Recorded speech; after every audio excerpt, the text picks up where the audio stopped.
From Keene in the Shire, the Liberty Media capital of the world, this is Daryl W. Perry, host of FPP Radio News for Monday, August 6th, 2018. Silver is trading at $15.31 per ounce. Gold is valued at $1,208 per ounce. Zcash is trading at $23, and the average price of Bitcoin is $6,968.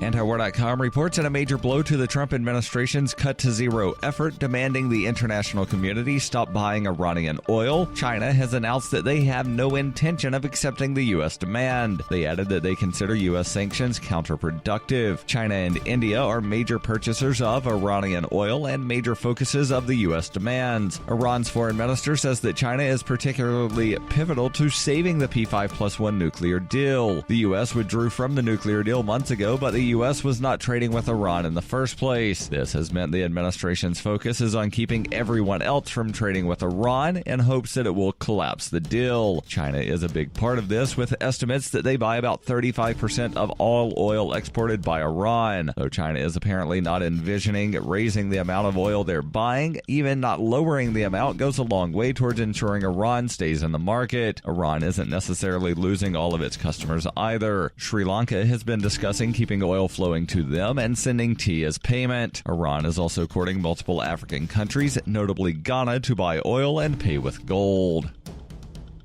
Zcash is an end-to-end encrypted system with zero-knowledge technology over which communications, data, or value can be securely transmitted and stored. With over 13,000 secure nodes, Zcash has one of the most distributed secure node systems of any cryptocurrency, and Zcash now has supernodes. Supernodes will bring network, economic, and technical improvements across the network. Learn more at Zcash.com, Zcash.com.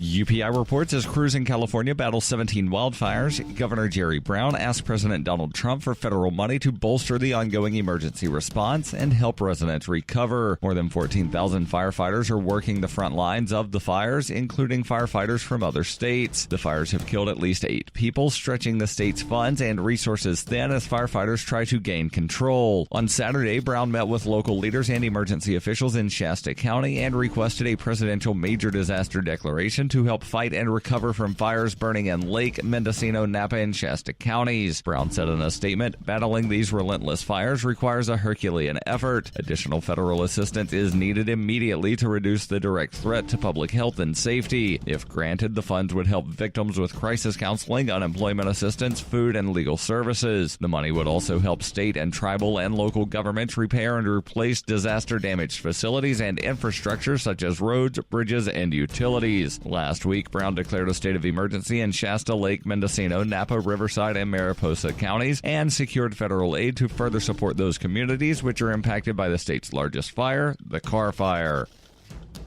Are you an advocate for free market money? Do you promote Bitcoin as an alternative in a fiat-centric world? Then you need SpendBit in your arsenal, the search engine for things you can buy with Bitcoin. SpendBit aggregates millions of products from thousands of Bitcoin-enabled merchants. Keep your money in the free economy. Visit spendabit.co today. Bitcoin merchants, ask about our merchant suite to reach even more customers. Spendabit.co.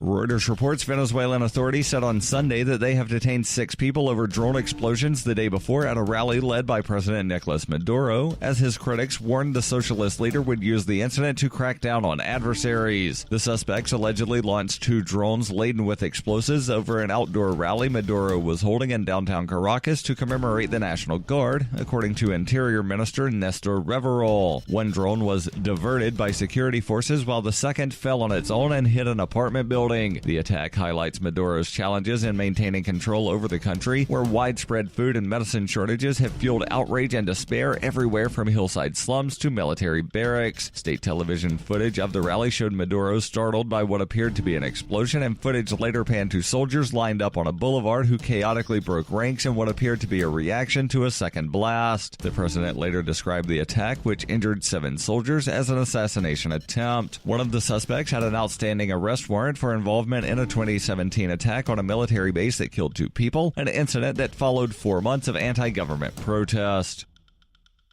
This has been FPP Radio News. Online at FPPRadio.com.